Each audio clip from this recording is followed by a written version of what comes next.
Hi, everybody, and welcome back to yet another cracking installment of the Matt Brown Show. This is the Secrets of Fail series where we're talking about our business failures in all their ugly glory. And with us on the line is the CEO of Reveleer, Jay Ackerman. Jay, welcome to the show. Hey, Matt. Thanks. Glad to be here. Yeah, and it's going to be a great episode, I'm sure. So why don't you kick us off with the elevator pitch? Sure. What do we need to know? Yeah, what do you need to know about Reveleer? So Reveleer is a healthcare data and analytics company, and we work to support health plans and providers to succeed in the world of value-based care. And we do that with an intelligent workflow application that's infused with artificial intelligence to capture clinical data on members or patients and to be able to extract information on diseases that they're carrying, kind of open gaps in care, all in the pursuit of ensuring that value-based care is the winning delivery model over fee-for-service. So we want to help patients stay healthy and stay out of a costly care setting. So who are your customers typically? Customers are predominantly our insurance plans, those that participate in Medicare, Medicaid, and the ACA marketplace, which President Obama set up some years ago. And so all the members inside of those insurance programs are covered under value-based care programs where the government is working with private insurers to create a better partnership between the insurance company and the providers who deliver care to ensure that those members are staying healthy. So what is your story of fail for our audience around the world today? Well, being a CEO of a company now for going on 7 years, I've got a lot of failure stories. But the one I think I'll call out today is back in 2018, we realized that the software application that we had built to support these demanding customers, these insurance companies, wasn't built for scale, wasn't a true SaaS application. And we needed to tear it apart and rebuild it. And it was literally the scenario of docking the boat on the shore and burning that boat. And we had no point of return. And we had basically a 4-month window to re-architect our entire application before we hit a critical cycle at the start of 2019. And so the ultimately is a story of success. But when I call it a failure story, we were a small company at that time, and we were evangelizing in a market to convince these large insurance companies that there was a better way to do this work and to do it with software. And we had an early adopter who believed in our application. But when we implemented that, we launched that new software, we thought it came just in time. For them, it came just too late. And we lost the one customer that truly believed in what we were doing at a time when others weren't asking for it. And which was a real kind of kick in the gut because we knew that was the type of customer that we could serve for a long, long time. So what did you learn from that experience, Jay? Yeah, so there's a lot of learnings from it. I mean, I think, when we were building software, we had a view that we'd build it, we'd deliver it, and the customer didn't really need to understand what was going on behind the curtain. And so we learned the lesson of transparency. And when you're going to embark on that level of change, kind of radical change in a short window, you've got to bring your customers along with you. And I think we contemplated that at the time, believed in what we were doing, had conviction around what we were doing, and we embarked on it. But number one, that's a lesson. And I think if we had done that with this customer, for example, we would have had more latitude from them, more understanding as they were adopting and experiencing a brand new application in the most intense period of their year. So that's one of the first lessons. I think the second is around conviction for the choices that you're making. And so we were embarking on this reinvention of our software in the short window, as I mentioned earlier. And a lot of people inside of our company didn't understand why we were doing that, why we would do it in such a short window, and communicating effectively to your team members ensures that you have 100% support, 100% buy-in, when you're trying to execute in a short window. The last thing you need is, a few of your team members kind of talking amongst themselves and wondering if the captain is truly crazy to have them embarking on such a change. And so, when you think you've messaged, you've got to message again, you've got to message again, you've got to message again, and ensuring that people really understand why you're doing that, that you've actually contemplated the risks that you're accepting, that we haven't ignored them, that we aren't blind to them. So that'd be the second major learning for me around that failure. So, Jay, tell us, if you could go back in time, what would you do differently? Wow. Okay. Yeah. So if I was to relive that moment, we're back in 2018, and we're getting ready to launch the rebuild. Mm-hmm. I think if we were back in 2018, ready to launch the rebuild, there'd probably be a few things. I was talking about communication on the front end. So one, I think we'd embark on some focus groups with our customers, pull them together, make sure they understand. We understand what works for them, what doesn't work for them, have an opportunity to talk about why we are considering a rebuild of the application and what we want to accomplish, and how that impacts them and ultimately delivers a better experience and outcome for them. So I think number one, I would start with there, so they know that they have a business partner that's investing for the long term, that's being thoughtful about them and trying to ultimately deliver a better experience and outcome. I would do the same thing with our employees, because we're asking them to do a lot in a short period of time. We set up a command room like you've heard people do in areas when major projects, short window of time, lot going on. We set up a command room inside of our office where we would all go in there for updates, and we were tracking our timeline. But we'd do probably more on the front end. Staying with that group of employees, I would probably actually do something different around incentives to encourage them to make sure that there's a personal win in there for each of them as they're embarking on something that's hard. It's going to take more time away from their families. And remember, back in 2000, end of 18, beginning of 19, as we were launching this, pre-COVID, everybody's in the office, right? So we were asking people to spend a lot of time away from spouses, partners, friends, helping us relaunch it. I do those two things. In addition to that, what would I do back then? I think as we rolled it out, we would have probably deployed some individuals into our top customers. At the time, we're a B2B company, large contracts. We don't have hundreds of thousands of customers. Today, we have 80 health plans, large health plans, big dollars with them, but a small number. And so we could have put people on site with our top customers as we were rolling out that new application to train, adopt, and troubleshoot. Those are probably three things that I'm back in. If I take a time machine back to 2018, beginning of 19, I would do over. Jay, what is your advice to other entrepreneurs when in the context of failure?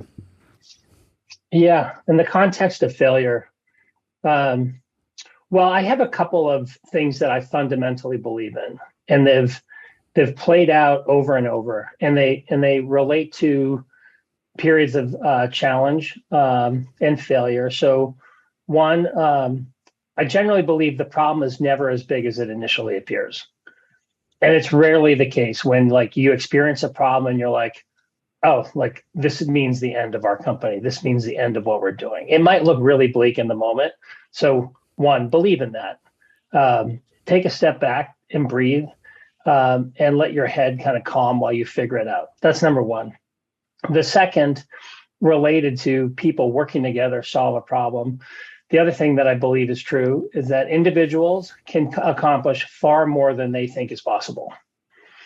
And so when we had conviction about making this change in late 18 to roll it out beginning of 19, I had conviction. I had belief that our team could do it. I had belief that our team would solve it and find a way to shorten the cycle. And they did it. So those two things, I've shared that a lot. I share that all the time. And I would share that with current CEOs, future CEOs, and I would just ask you to kind of keep those two things in the back of your mind. The third, around solving a problem and facing failure, be all in. be all in, and know that your teammates, your employees, probably your investors are going to look for signs of whether or not you have belief that you can solve it and you can lead the team forward. And if you're not all in and you're waffling in your decision making, then you can't expect others to follow you. And so everything that you do, you've got to show that you believe you can get to that right destination, that right outcome. That would be the third. The fourth, we talk about timeouts inside of our company. Like we will kind of we'll use some sports analogies, like throw the flag on the field, stop the play, and allow the team to huddle and think through whether there's a different path. And think about the lexicon in your business that allows you to have that timeout where you can kind of breathe deeply, think about it, and potentially kind of start to move in a different direction. So that's those are a few kind of general pieces of advice that I think will cross almost any industry. And the first 2 points I shared, I've believed in those for the last 25 plus years in business, and they've rarely, if ever, failed me. So Jay, when is your book coming out? Well, I think the book will, maybe there's a book contract when Reveleer finally fulfills its full ambitions in the marketplace that we're in. Does a company ever fulfill its true ambitions or its goals? It's like there's always another level, isn't it? No, and hopefully you continue to rethink what those goals should be, and we keep trying to move the goalposts a little further back. Continue to challenge the team and all of us to do more. Yeah. I want to, it's interesting, the first point that you said, I want to rephrase it, but nothing's ever as good or as bad as it seems. And I can't remember who told it to me. It was definitely on my show, but it's something that echoes with me or resonates with me when you say nothing's ever as bad. There's also nothing's ever as good as it seems, because the moment you think things are really good, sometimes that's when the wheels come off, as I've been in that situation, But I want to also double click on that. And you've said it also, different words on number 2 there. But as a CEO, I've personally found that dealing with the emotional knee-jerk reaction when things go wrong, like one day you wake up and you're like, we actually need to rebuild this entire infrastructure, otherwise we're never going to scale. It's like, damn, that's a thing. Or you may, and you said you lost that customer that was a dream customer and you really didn't want to lose them, but you lost them anyway because of it. And so, those are your contexts, but we're all dealing with this sort of emotional journey, aren't we, as CEOs, as leaders, where something happens, and whether that's in our control or not, we still have to deal with the repercussions of that. And sometimes when we're because we are humans after all, we make decisions sometimes that are emotionally led and they're not rational. So the difference is, and this is the question, which is, how do you personally as a CEO just pause? Yeah, that's a hard one, and one I've gotten better at with time, which is not always easy. So first, I've taken up meditation, which is just a daily morning meditation to start the day a little bit calmer and more centered, and that does help me roll with things throughout the day. Secondly, I have found that it is okay to say we need to take a break and we're going to leave this problem alone and come back. Almost any problem that confronts you, you don't have to solve it right in the moment. You can leave that problem on the table for a little while. And I've gotten better at saying, I got to go take a walk around the block. I'm going to clear my head and then I'm going to come back to it. And what I've found when I take that walk around that block, or I get on the treadmill for 30 minutes and come back to that problem, the problem's still there. First, it didn't walk out the door and leave me. It's still there. It's waiting. But my head's a little quieter. It's a little calmer. And that step to breathe, that step to kind of let my brain shift for a minute helps.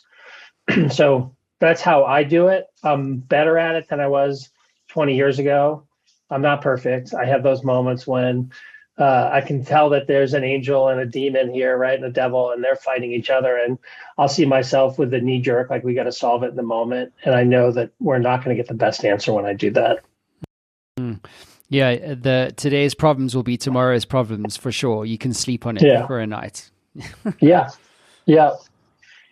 So, Jay, are there any tools, books, or resources you recommend other entrepreneurs should use on their personal journey? Yeah, I pride myself on being a continuous learner. So I am I'm